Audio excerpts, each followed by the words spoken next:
ఒక అందమైన అమ్మాయిని ప్రేమించి ఆ అమ్మాయి దొరకకుండా ఉంటే, మిస్ అయిపోతే, వెళ్ళిపోతే అది ఎంత బాధేస్తుంది మనిషికి కదా.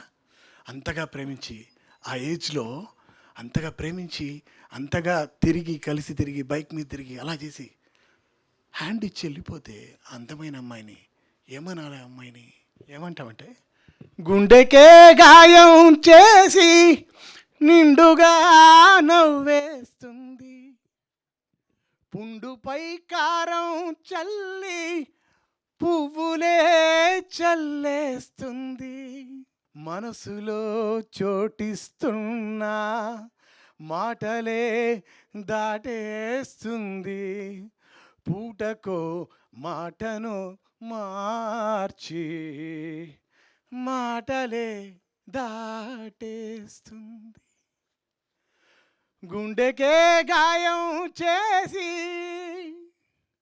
అలాంటి సన్నివేశమే మళ్ళీ పాపం ప్రతాప్ ఈ సినిమాలో నాకు కనబడింది.